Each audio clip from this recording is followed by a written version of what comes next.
Here, man, I remember almost 12 o'clock. People never. Yeah, but call yourself here with them this morning that no one around.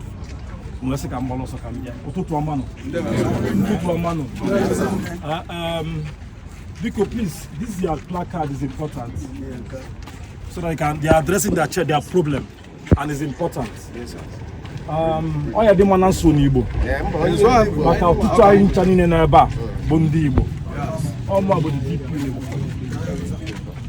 Here, Potom is one of their back. Oh, we come on, my brother. Oh, we come on, Amaro. Oh, we come on, Amaro. Onya, and you come a cacata, Munacosin on Yawa.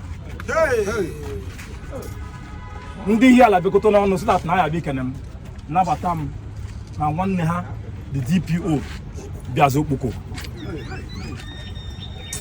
ihe mberede a abụzi ya na anụ o wutere anyị na nke mama mpụ iche na o so metụta m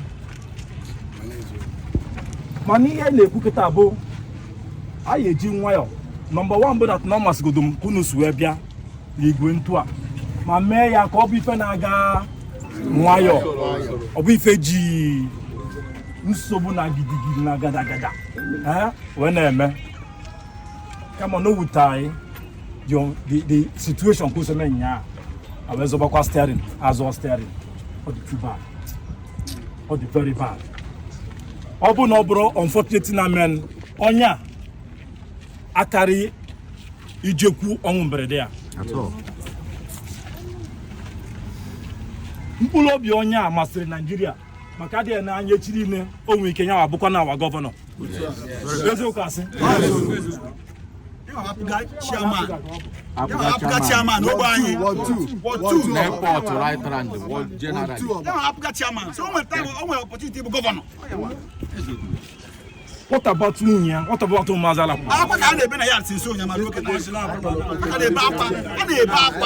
If any one, I am not below a bed, I am not below my young man on the yame. Ozubos by no comment. Kaibal also. Jabangwa Chobande Melea. And then good news, then we'll phone any more fun. I am to phone ya. Nimendawa.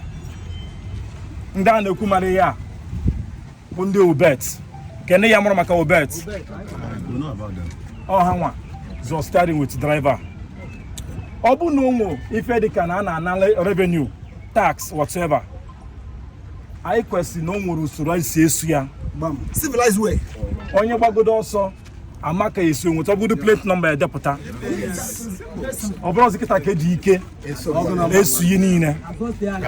Azo steering. Anambra state walk number. Biko na ayon biko.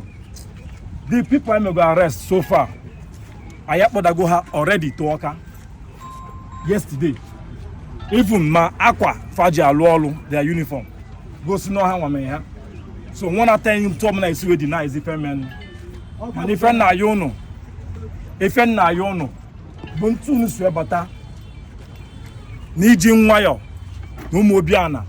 Ma akwa unu. Biko nu. Unu maintain ntu a. Ya ke na ntu a so efu unu.